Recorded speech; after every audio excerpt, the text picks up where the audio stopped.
What if I told you that there is a way to turn one stick into two weapons? This is exactly what my father's instructor, Felicissimo Dizon, did when he created his advanced method of Filipino stick fighting called Mohara. In one of his 4 strategies, which we covered in a previous episode, today we're going to be covering his most advanced. It is called in Tagalog, dagdag bawas, to add and to subtract. Adding and subtracting to your stick's capability to reach the target really comes down to making adjustments to your grip with just one hand.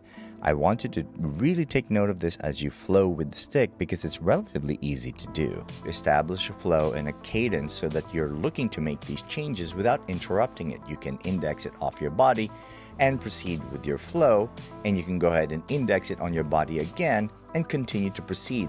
The whole time without interrupting your flow, you're changing your distance because you are changing your grip. The changes in your grip can be such so that you can actually use that puño section to work as a kind of guard, but you can also use it so that as you change your grip and your distance, you can also add a layer of strategy by going into kabilaan, which is one of the important strategies in Mohara.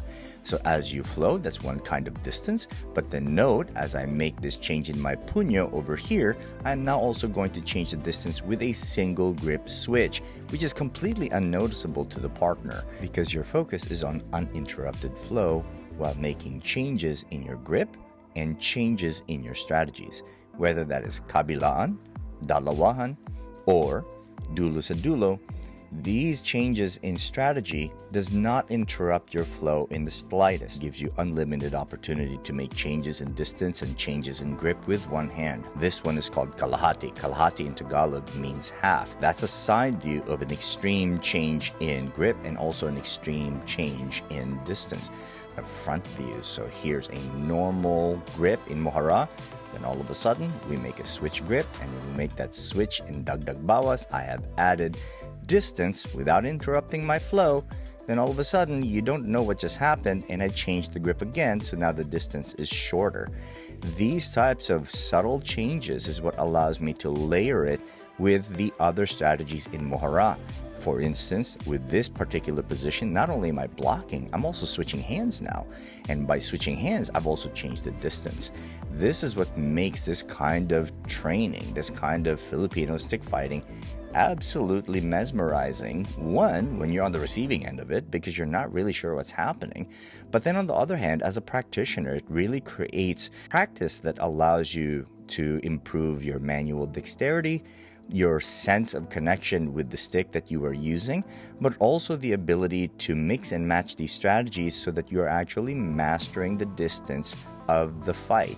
So you're switching to a kabilaan, then all of a sudden you're switching to dalawahan, and you're going from an arm-centric movement with a longer distance, then all of a sudden a shorter distance where you can use your core with a tusok over here. Tusok in Tagalog means to stab, and then switch hands once again.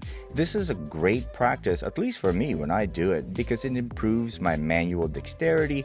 It allows me to change strategies and tactics, which makes the practice far more interesting, but gives me this really great insight into how much variety actually goes into the Filipino martial arts.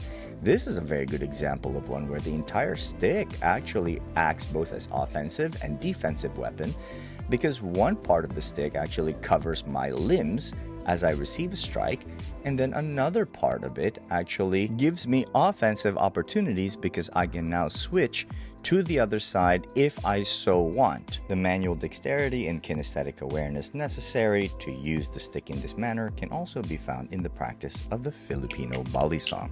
And that's our episode for today. Thank you very much for watching. I hope you enjoyed this episode.